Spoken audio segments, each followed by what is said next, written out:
Okay, so are you ready for this one? We're diving into a counterculture classic that still gets people talking today. Oh, yeah. This was a wild ride. Steal This Book by Abbie Hoffman. Just the title alone is enough to make you do a double take. I know, right?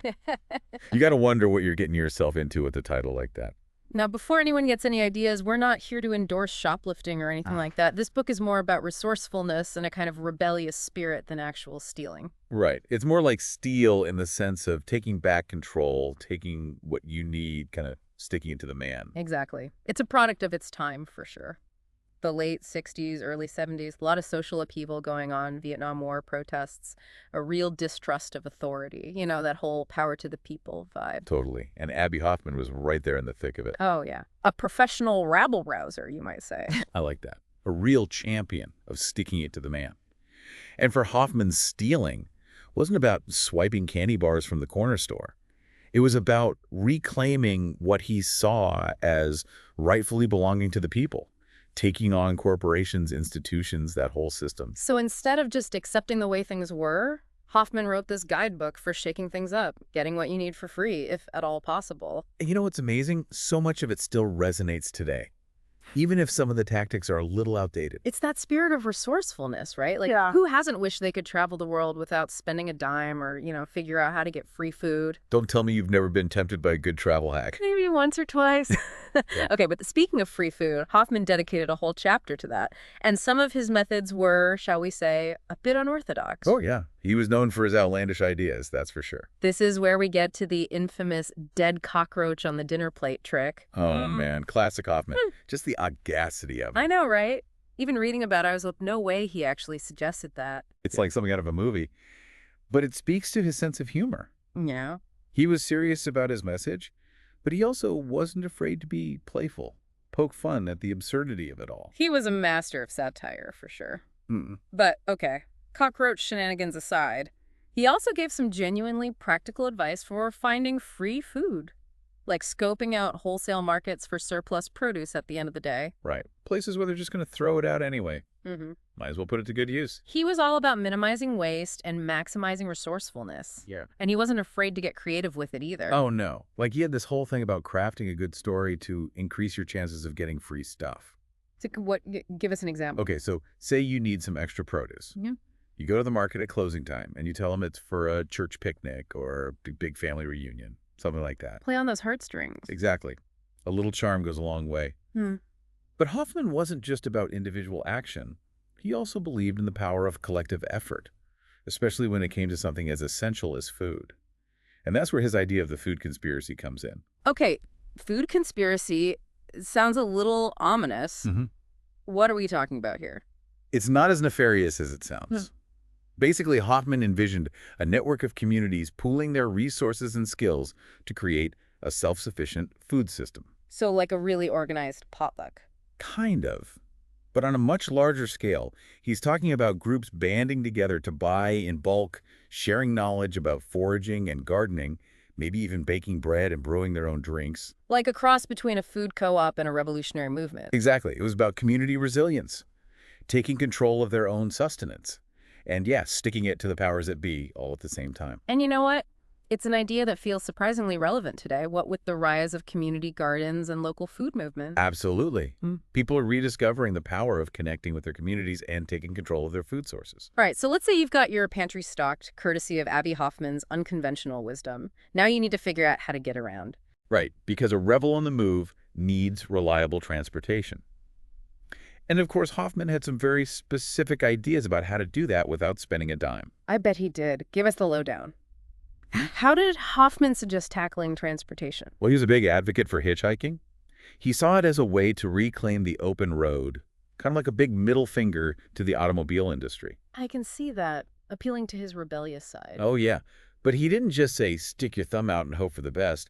He dedicated a whole chapter to the art of hitchhiking, filled with tips and tricks for maximizing your chances of getting picked up. Like what spilled the beans? What were some of his top hitchhiking hacks? Okay, so first of all, location, location, location.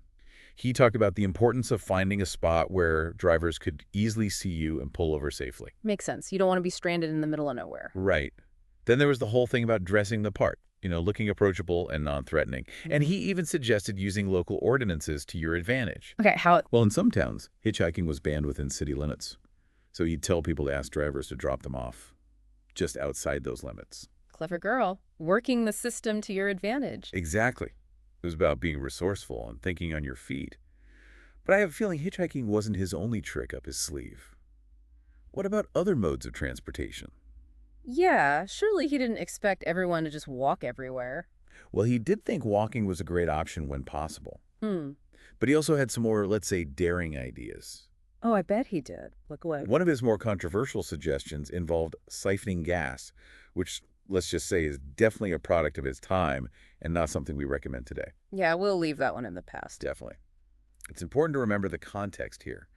But even his more outlandish suggestions were rooted in this idea of redistributing resources, taking from those he saw as unfairly benefiting from the system. Right. It was about challenging the status quo, even if it meant bending or breaking the rules. So let's move on to something a little more legal. What about air travel? Did Hoffman have any tricks for navigating the friendly skies without paying a fortune? He did. No. Actually, he dedicated a whole section to scoring free flights, and some of his methods were pretty ingenious. Okay, I'm intrigued. Give us the inside scoop. One of his suggestions was to befriend pilots. Figured they always had the inside track on empty seats and last-minute deals. Makes sense. Network your way to a free flight. Exactly. Yeah. But he also had this other idea that involved exploiting lost luggage policies. Wait, what? Exploiting lost luggage? How Yeah. did that work? Okay, so this one's a little out there.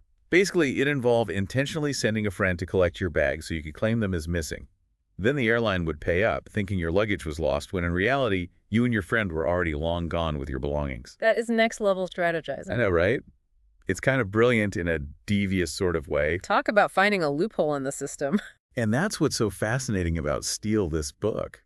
It's a testament to the power of resourcefulness, thinking outside the box, and, yeah, even a little bit of mischief. It's about more than just getting something for free. It's about challenging the rules and finding creative solutions to life's challenges. And that's a spirit that never gets old. Absolutely. It's about reclaiming your agency and realizing that you have more power than you think. Okay, so we've talked about free travel, but what about that whole roof over your head situation? Right. You can't very well stick it to the man if you're sleeping on a park bench. Exactly. Even a free-spirited rebel needs a place to crash. So what kind of wisdom did Hoffman offer on the housing front?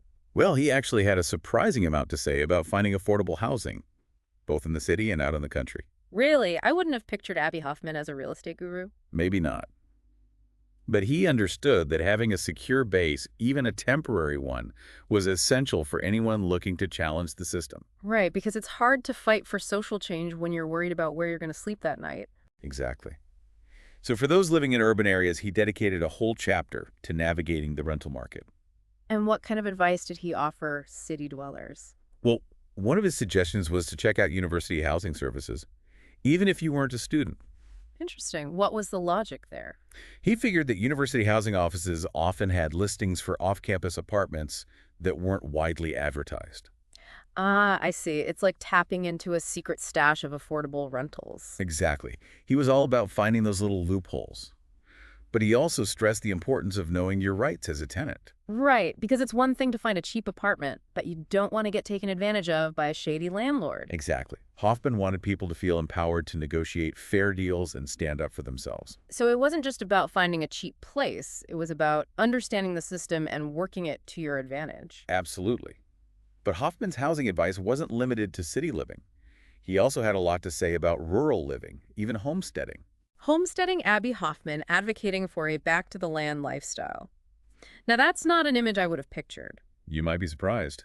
He dedicated a whole chapter to finding and purchasing rural land, with a focus on practicality and self-sufficiency. So it wasn't just about escaping the rat race. It was about creating a more self-reliant lifestyle. Exactly.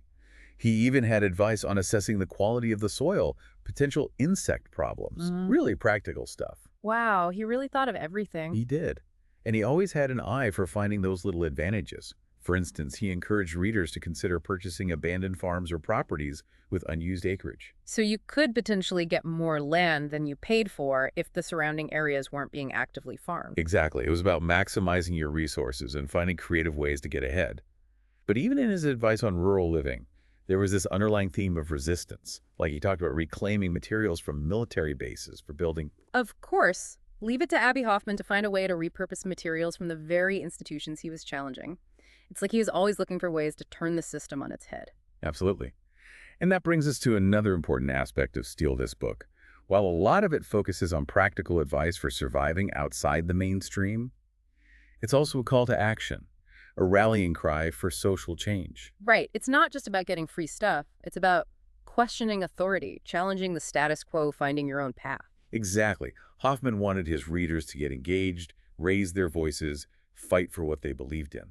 And he offered a range of tactics for doing just that, from organizing demonstrations to creating underground newspapers. And let's not forget his chapter on making explosives, which for the record we absolutely do not endorse. Yeah, let's just say that particular piece of advice is best left in the past. Definitely. It's important to remember the historical context here. But even within those more radical sections, there's this emphasis on practicality and preparedness. Like when he talks about demonstrations, he gives very specific advice on how to stay safe. Exactly. He talks about choosing appropriate clothing, using walkie-talkies for communication, even basic first aid. He really wanted his readers to be prepared for anything. He did. But Hoffman wasn't just about confrontation. He also saw the value in humor and creative disruption as forms of protest. This is where his concept of monkey warfare comes in, right? Exactly. He believed in using pranks and absurdity to expose the hypocrisy of the system and get people thinking differently. So instead of just marching in the streets, he suggested things like disabling parking meters with epoxy or staging elaborate phone pranks. Exactly. It was about using wit and creativity to make a point and disrupt the status quo. It was a very DIY approach to social change, wasn't it? It was. Yeah. And I think there's something incredibly powerful about that. It reminds us that we don't always have to follow the rules, that there are other ways to make our voices heard and create change. So while some of Hoffman's advice might seem outdated or even dangerous today, his spirit of playful resistance, his belief in the power of the individual to challenge the system, that still feels relevant. Absolutely. Yeah. It's a reminder that we all have the power to shape our own lives and challenge the systems that try to confine us. It's wild to think how many people connected with Steal This Book. I mean, it was a bestseller. This book that was practically designed to be an affront to the establishment. Really makes you think. It really does. Yes. It tapped into this feeling of discontent that was bubbling under the surface. People were ready for a change, and Hoffman gave them permission to challenge the rules, to take back some of that power. You know what's interesting, though? Even though it's called Steal This Book, the most valuable thing Hoffman offers isn't something you can physically steal at all. That's a great point. It's more about an attitude, way of looking at the world. Right. It's about resourcefulness, resilience, and never being afraid to question the way things are supposed to be. He wanted people to realize that they had more agency than they thought. They could make their own choices, even if it meant bending the rules a little. He really wanted to empower the individual, to show people that they weren't powerless against these big institutions and systems. Exactly.